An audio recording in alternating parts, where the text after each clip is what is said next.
حضور نبی کریم صلی اللہ علیہ وسلم کے ارشاد کا مفہوم ہے کہ 3 لوگ ایسے ہیں، ان کو ہلکا سمجھنے والا، ان کو حقیر سمجھنے والا، ان کو ذلیل و گھٹیا سمجھنے والا منافق ہو سکتا ہے، مومن نہیں ہو سکتا۔ 3 شخص وہ ہیں کہ ان کو ہلکا سمجھنے والا، حقیر سمجھنے والا، ذلیل کمتر سمجھنے والا منافق ہو سکتا ہے، مومن نہیں ہو سکتا۔ ایک عالم دین جو لوگوں تک علم دین پہنچائے، اس کی حقارت کرنا، اس کو ذلیل سمجھنا، گھٹیا سمجھنا کسی بھی وجہ سے نفاق کی علامت ہے۔ نمبر 2، بوڑھا بزرگ مسلمان سفید ریش، اس کے سفید بالوں سے اللہ تعالیٰ کو بھی حیا آ جاتی ہے، تو اس کی بھی تعظیم کرنی ہے، توقیر کرنی ہے، عزت و کرام کرنا ہے۔ اس کو کمزور سمجھنا، حقیر سمجھنا، یہ بھی نفاق کی علامت ہے۔ نمبر 3، منصف بادشاہ، انصاف کرنے والا بادشاہ ہو اور صحیح قرآن پاک حدیث پاک کے مطابق کرتا ہو انصاف، اس کو بھی ہلکا کمزور سمجھنا، یہ بھی نفاق کی علامت ہے۔ یہ بھی آیا کہ 2 نمازیں منافقین کی گردن پر بہت زیادہ بھاری ہیں، نماز فجر باجماعت، نماز عشاء باجماعت۔ اگر منافق کی گردن پر پہاڑ کو رکھ دیا جائے، منافق اس پہاڑ کو اٹھا لے گا، لیکن یہ نہیں ہو سکتا کہ نماز فجر نماز عشاء باجماعت پڑھ لیں، موت آ جائے گی۔ ان 2 نمازوں کو باجماعت پڑھیں۔ اگر ہماری یہ 2 نمازیں جماعت کے ساتھ نہیں ہیں تو ہمیں اپنے ایمان کی خیر منانی چاہیے۔ ہم جتنے بھی دعویٰ نعرہ لگائیں ایمان کا، ہم اپنے نظروں میں ٹھیک ہے مومن ہوں گے، حاجی نمازی بھی ہوں گے، لیکن اللہ اس کے رسول صلی اللہ علیہ وسلم کے کاغذات میں ہمارا شمار منافقین میں ہوگا۔ نماز عشاء، نماز فجر باجماعت ادا کرنے کا اہتمام کرنا، اپنے نام کو منافقین کے رجسٹر سے خارج کرنا ہے، اپنے نام کو منافقین کی کاپی سے نکالنا ہے۔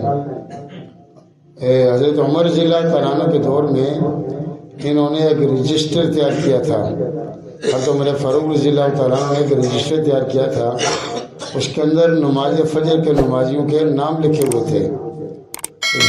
جس بندے کی روٹین ہو کہ وہ کبھی بھی فجر میں نہیں آئے گا اور کبھی بھی عشاء میں نہیں آئے گا، اگر بائی چانس یہ بندہ مر جائے تو حضرت عمر اس کے جنازہ نہ پڑھاتے تھے اور نہیں حضرت عمر اس کے جنازے میں شریک ہوتے تھے۔ پوچھا بھائی کیا وجہ؟ فرمایا کہ اللہ پاک نے منافق کا جنازہ پڑھانے سے نبی کریم صلی اللہ علیہ وسلم کو روکا ہے۔ یہ بندہ منافق ہے، ان 2 نمازوں میں فجر اور عشاء میں یہ نہیں آتا تھا، یہ پکا منافق ہے، اس لیے میں اس کی نماز جنازہ نہیں پڑھ سکتا۔ کون سی قیامت آ جائے گی اگر ہم 6-7 منٹ اپنے کام کاج سے نکال کر نماز عشاء کو باجماعت پڑھ لیں۔ جتنے بھی ایمرجنسی ضروری کام ہو 6-7 منٹ نکالنے کوئی قیامت نہیں آتی۔ اگر خانہ کعبہ کا طواف رک سکتا ہے فرض نماز کے لیے تو ہمارے کام کاج کو بریک کیوں نہیں لگ سکتی؟ ہمیں نمازوں کے اہتمام کر کے منافقین سے اپنے ناموں کو نکال سکتے ہیں۔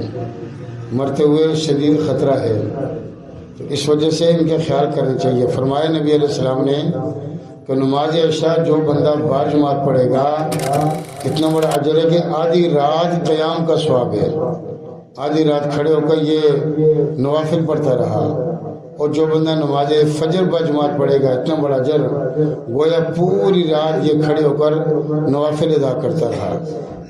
تو دونوں نمازوں کا بہت بڑا اجر ہے، فضیلت ہے۔ ایک اللہ والے تھے، فوت ہو گئے، ساری زندگی نماز فجر پڑھائی، زندگی بھر میں جب سے بالغ ہوئے نماز فجر کو قضا نہیں کیا، بغیر جماعت کے نہیں پڑھا، خود پڑھاتے تھے۔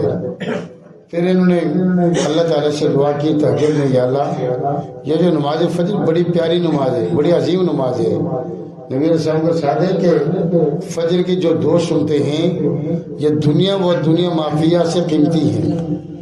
ان 2 سنتوں کے مقابلے میں دنیا کی کوئی چیز نہیں ہے، یہ عظیم سنتیں ہیں۔ یہ 4 جو سنتیں، 4 سجدے ہیں 2 سنتوں کے، بڑے عظیم ہیں۔ تو وہ دعا کرتے رہے، یا اللہ فجر کی جو جماعت ہے میں پابندی اس کی کرتا ہوں، اس کا مجھے کچھ بتا دیا جائے، دنیا ہی کے اندر اس کا کیا اجر ہے؟ دعا قبول ہو گئی، سوئے خواب کے اندر قیامت برپا ہو گئی، یہ فوت ہو گئے، ان کے جنازے کا اعلان ہوا، ان کو جنازہ پڑھا دیا گیا، دفنا دیا گیا، پھر سلیب رکھ لیے گئے، مٹی ڈال دی گئی۔ اب یہ 2 فرشتے آتے ہیں قبر میں منکر نکیر سختی کرنے کے لیے، سوال و جواب پوچھنے کے لیے۔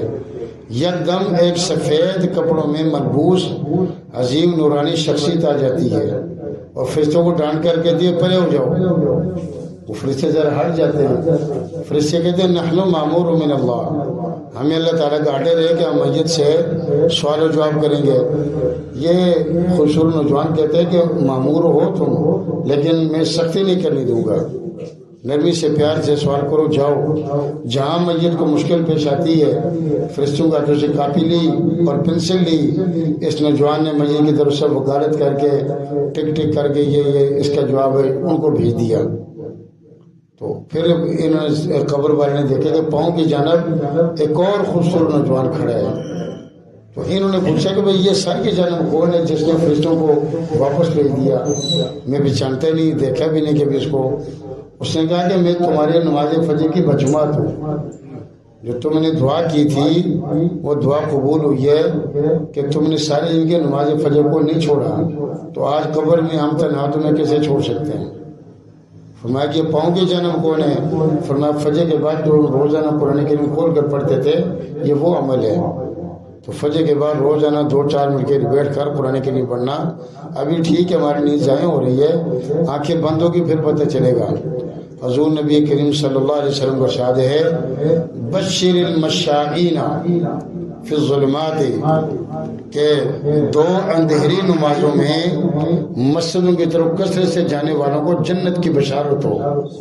وہ کون سی 2 اندھیری والی نمازیں ہیں؟ ایک نماز عشاء، ایک نماز فجر۔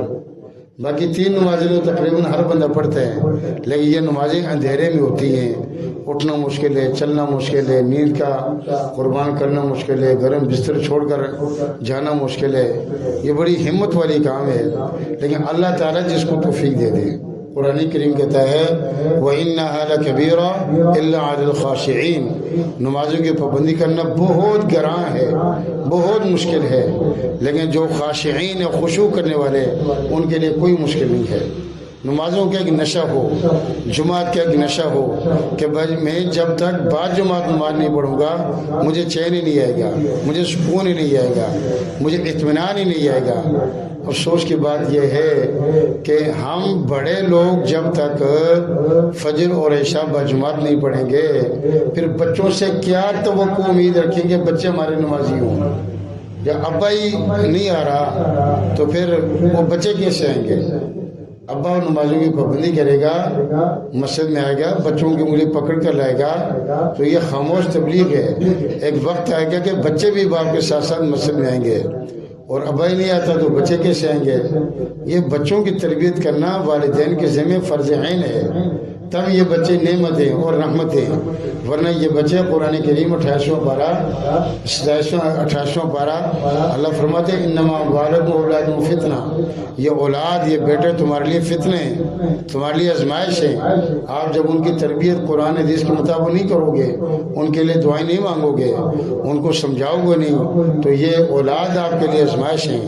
ان کی فنگر پکڑ کر ہر بڑے سے بڑا نقصان برداشت کریں، لیکن بچوں کی نماز بغیر جماعت کے برداشت نہ کریں، ان کو سمجھاتے رہیں، بتاتے رہیں اور دعائیں مانگتے رہیں اولاد کے لیے۔ اولاد بڑی ہو چھوٹی ہو والدین کی دعاؤں کے محتاج ہے۔ حضرت عمر رضی اللہ تعالیٰ عنہ فرماتے ہیں کہ مجھے دعا کی قبولیت کی ٹینشن نہیں ہے، مجھے دعا کی قبولیت کی ٹینشن نہیں ہے، مجھے دعا کرنے کی ٹینشن ہے۔ جب دعا کر لی، جس اللہ نے دعائیں مانگنے کی توفیق دے دی وہی اللہ دعاؤں کو قبول بھی کرے گا۔ تو ہم اپنے لیے، اپنے بچوں کے لیے، چھوٹے ہوں بڑے ہوں، ہر نماز کے بعد ان کی ایمان، ان کے دین، ان کی نمازوں کی پابندی، اس کے لیے دعائیں کرتے رہیں۔ اللہ تعالی ہمیں سمجھ اور عمل کی توفیق نصیب فرمائے۔